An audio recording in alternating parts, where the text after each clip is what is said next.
cumprimento da pena após o trânsito em julgado da sentença condenatória gera na sociedade uma sensação de impunidade do sistema que nós temos de tentar solucionar de alguma forma.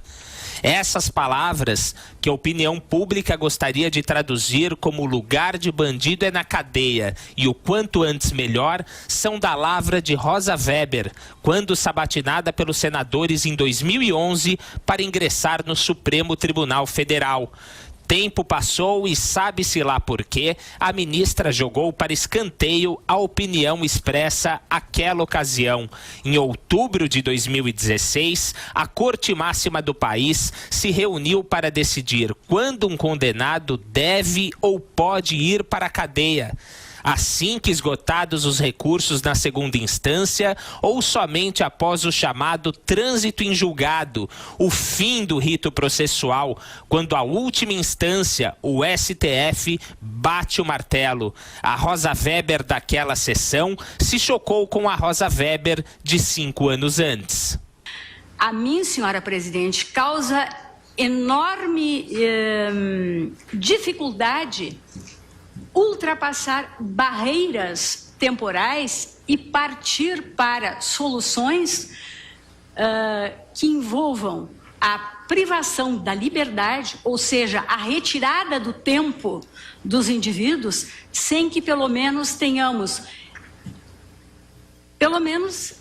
dentro do que o nosso sistema processual penal assegura, uma decisão transitada em julgado. Embora derrotada, o placar foi 6-5 pela prisão após condenação em segunda instância. A ministra, em casos que vieram depois, sempre respeitou a decisão do plenário do Supremo em detrimento do que se imagina ser sua convicção pessoal.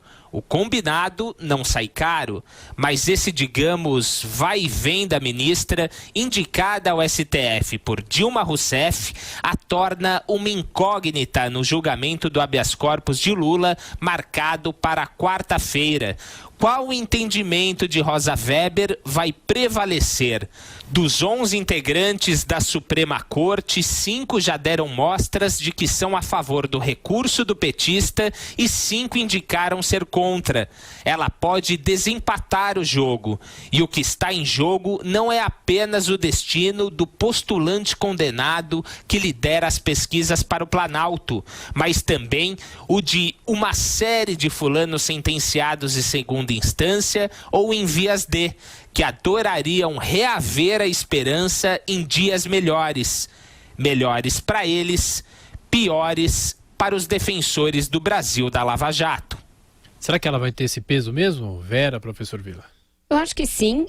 Ela tem um voto que é o voto dela de, aquilo em que ela acredita, que o Joseval lembrou aqui, o Arcon lembrou também, que que só vale a prisão após o trânsito em julgado, porém ela tem sido uma seguidora fiel da jurisprudência em vigor na Corte.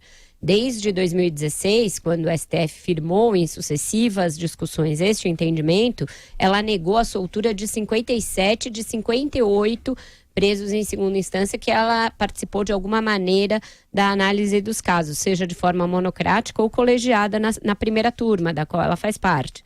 Esse levantamento consta da Folha de São Paulo hoje e é a transformação em números daquilo que já se vinha falando, que ela, apesar de ter uma opinião já manifestada a favor do cumprimento de pena apenas após o trânsito em julgado, ela é disciplinada na hora de aplicar a jurisprudência em vigor. Como o HC do Lula não muda uma jurisprudência, como ele é só um caso concreto em cima de uma jurisprudência já firmada, este comportamento dela nos últimos julgamentos pode levar ao entendimento de que ela se manterá assim e vai, portanto, negar o HC do Lula. Outros ministros vão tentar transformar a discussão de quarta-feira, Tiago, numa discussão já de caráter geral e sim fazer uma análise sobre se deve permanecer ou não essa jurisprudência. Vamos ver como ela vai entender. Ela vai entender que é só o HC de mais um sentenciado? Neste caso, a maior probabilidade é que ela se comporte como vem se comportando em casos dessa natureza, negando provimento ao habeas corpus. Professor Vila. Eu assisti a sabatina dessa senhora em 2011. Assisti pela televisão. foi patética. Foi a pior sabatina. Olha que eu já vi sabatinas patéticas, mas foi a pior da história que eu assisti. Eu tive dó. Chegou em certo momento, era cerca de 10h30 da manhã, interromperam a sabatina para o café, que achavam que ela estava muito nervosa. Não era, o café não ajudou, piorou.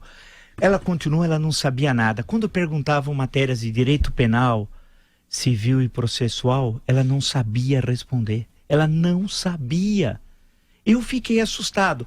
Aí, em certo momento, perguntaram sobre corrupção para ela.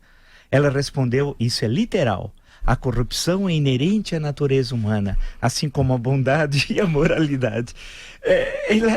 Essa senhora, vou repetir a frase da Pacheco, essa senhora, igual essa de Queiroz, igualzinho.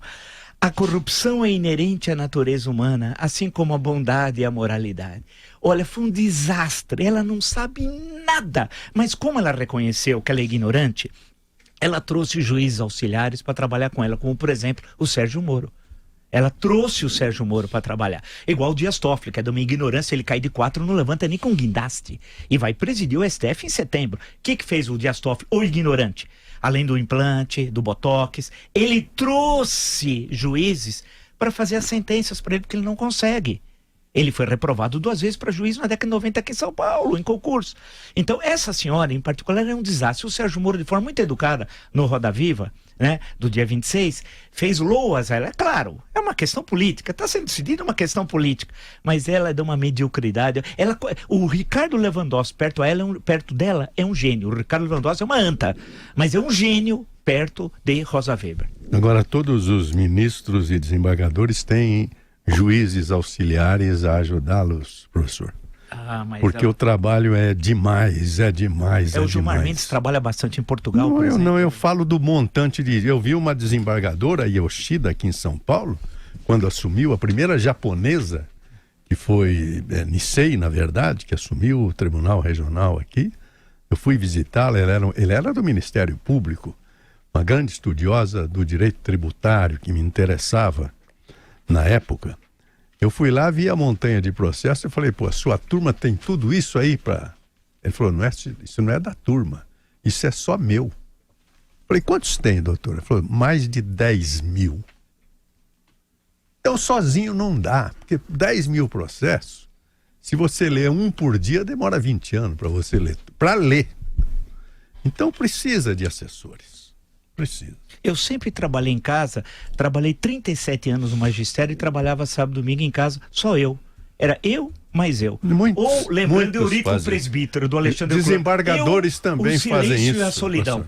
É igual o Eurico Presbítero. O silêncio e a solidão. Eu fui promotor público. 37 anos. Eu fui promotor público do tribunal. Eu trabalhei sábado, domingo, feriado. Eu tinha uma Vemaguete que eu lotava de IPM. E estudava no sábado e domingo. Isso é comum. Mas eu também trabalhei sexta, trabalhei sábado e domingo. É uma vida boa. Fui promotor da segunda auditoria militar. Sabe quantos? São 222 funcionários no Supremo por ministro. 222. Eles devem ler, eu vou mandar, inclusive, se ela quiser, encadernado para ela e para outros, o livro do Paul Lafargue, O Direito à Preguiça.